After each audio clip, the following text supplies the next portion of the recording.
The opening scene features a woman named Cecilia Cass who wakes in the middle of a night beside her boyfriend Adrian Griffin, a wealthy optics engineer and businessman. Cecilia turns out to be in a violent and controlling relationship and has been for a long time. Unable to tolerate it any longer, she finally decides to break free from his highly secured house. For this, she first administers a dose of diazepam to Adrian, retrieves her already prepared bag, and sneaks out of the mansion, all while monitoring him via CCTV on her phone. Before leaving the premises, she releases their dog Zeus from its shock collar, but it accidentally sets off the car's alarm, waking Adrian up. Diazepam be damned. As a result, she jumps off the wall and runs towards the highway. There, she is picked up by her younger sister Emily, who seems to be puzzled. Moments later, a furious Adrian comes running, comes out of nowhere, and demands that they open the door. He even smashes the car window, but the sisters manage to drive away just in time. The scene then fast forwards to 2 weeks later, and we learn that Cecilia has been staying in the home of her childhood friend, Detective James Lanier, and his teenage daughter, Sydney. Despite James's efforts to ensure her safety, Cecilia remains reclusive and fears to set foot outside the house. Even random encounters, like a passing jogger, startle her. One day, Cecilia freaks out when Emily comes to visit her because she believes that Adrian knows where she lives and might have followed her here. However, Emily asserts that she doesn't have to be scared anymore, as Adrian has committed the unthinkable. Cecilia sits in shock and takes some time to process the news. She then finally confides in Emily and James about how abusive and controlling Adrian was toward her. She mentions that he wanted a baby, but knowing that it would only make her escape impossible, she continued taking birth control pills. The next day, Cecilia receives a letter from Tom, Adrian's brother and lawyer. He summons her to his office to fulfill his brother's final wish. Cecilia visits him with Emily and learns that Adrian has left her a $5 million fortune and an estate. With this money, Cecilia gifts James with a new ladder to paint his house. Cheap gift. And also gets Sydney admitted to her dream college. Okay, that's better. As a form of gratitude. At night, Cecilia feels somewhat uneasy, sensing that she is being watched and stalked by an unseen force. She looks around the house, but finds no one. As she walks outside in the cold, we see someone's breath beside her. In the morning, Cecilia is seen making breakfast in the kitchen. As she walks away for a brief moment, the knife moves mysteriously, and the burner automatically turns on to the highest temperature, igniting a fire. Seeing this, Cecilia and Sydney hurriedly grab an extinguisher and manage to put out the fire. These incidents prove the presence of some unseen force in the house. Guys naked somewhere. In the middle of the night, Cecilia is sleeping next to Sydney when the blanket is slowly pulled off and several flashes of light are seen, as if someone is clicking some photographs. Cecilia wakes up and tries to retrieve the blanket, but it won't move. She then notices what look like footprints standing on the covers and slowly moving toward her. This freaks her out, so she screams loudly, waking up James and Sydney. She claims that someone is in the room, but the other two find nothing amiss. James then assures her she is just traumatized and paranoid, so she should take some rest. The message being that she's a woman after all, and no one is going to listen. The following day, Cecilia goes to a job interview for an architect's position. There, she tries to present her work portfolio contents, but finds her bag completely empty. She suddenly starts feeling dizzy and collapses to the ground. She is then rushed to the hospital where she gets her blood work done. Upon returning home, she receives a call from the doctor telling about high levels of diazepam found in her system, and that's what caused her to faint. To her horror, she finds the same bottle of bloodied diazepam in her bathroom, with which she drugged Adrian during her escape. Feeling unsafe, Cecilia, accompanied by James, goes to meet with Tom. She believes that Adrian faked his death and used his optics expertise to become invisible in order to torment her. She also recounts a chilling past incident when she was planning her escape in her mind, but much to her shock, he continued to stare at her and claimed that she can't escape from him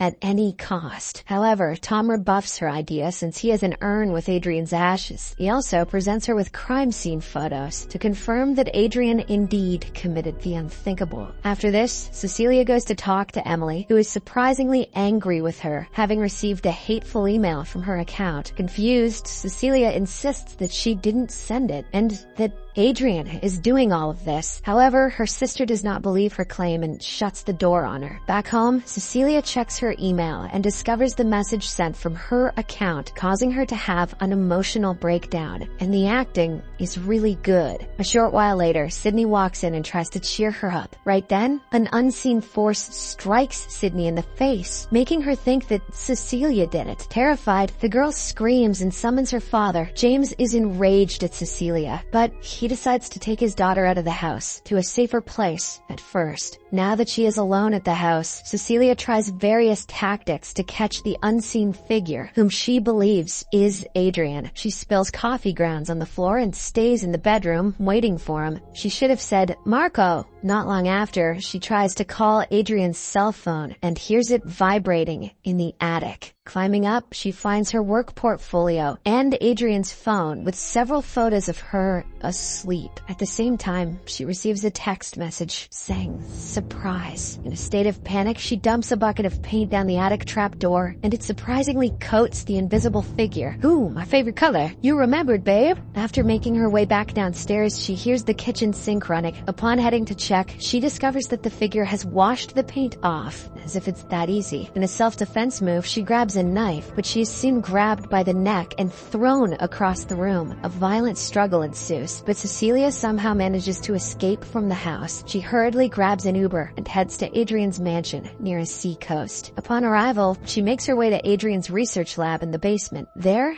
she discovers a high-tech bodysuit covered with cameras that can turn invisible, which finally confirms her suspicions. Cecilia takes this suit and hides it in her former bedroom's closet. As she prepares to walk out, she sees another pair of invisible footprints that attacks her again. Shortly after, their dog intervenes, buying her time to flee the scene. "We may be invisible, Raggy, but I know an asshole when I smell one."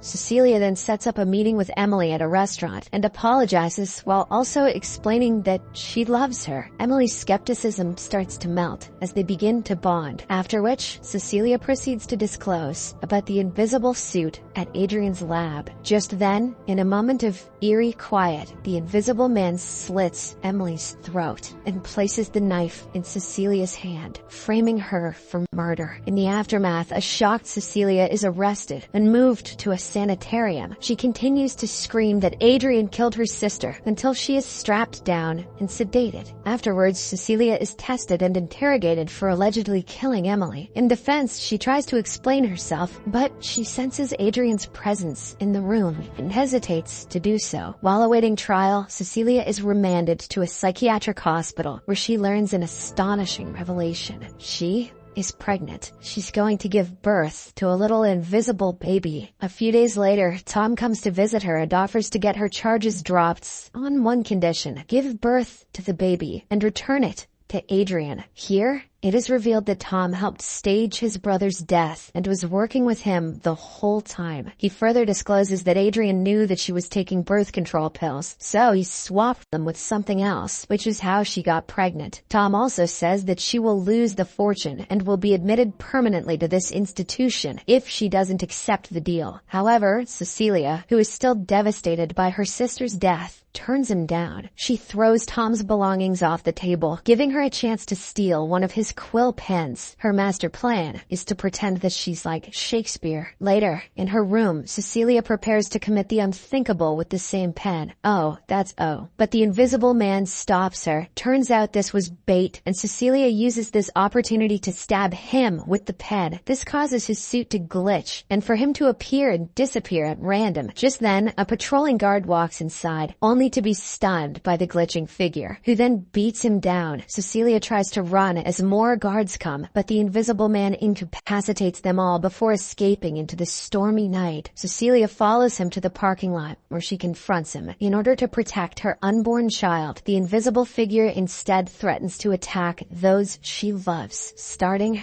with Sydney. As soon as the figure departs, Cecilia calls James and warns him of the danger. She also grabs a car and races to his house. Meanwhile, the invisible man arrives and starts to attack Sydney. James rushes to the scene, but the figure subdues him as well. Not long after, Cecilia breaks in and sprays him with the fire extinguisher, revealing his shape. And what a stupid shape it is. She then shoots the figure 4 times, finally resulting in his demise. As she unmasks him, she is shocked to see that it's Tom. Seriously, why the hell did this guy want to help his brother do this? In the meantime, a SWAT team storms Adrian's house and finds him alive, tied up, and claiming that Tom held him prisoner. In the aftermath of these events, James explains to Cecilia that the evidence suggests that Tom used his brother to get to her. However, she is still convinced that Adrian and Tom were working together, and that when things went wrong, Adrian set his brother up as the scapegoat for his crimes. In order to get Adrian's confession, Cecilia goes to meet him at his house secretly wearing a listening device, while James positions himself a few blocks away and eavesdrops on their conversation. They sit at a dining table in full view of the security camera. She agrees to mend their relationship,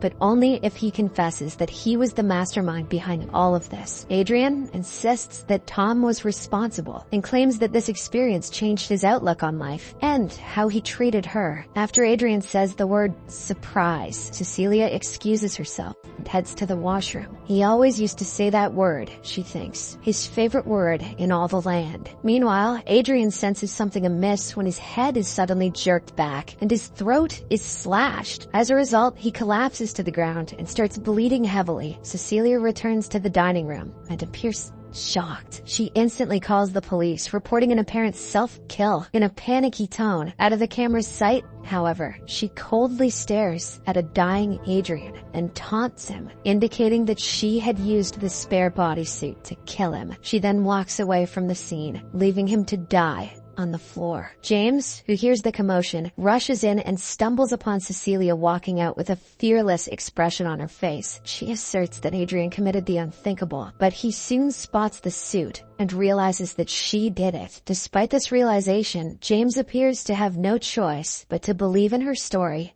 and let her go.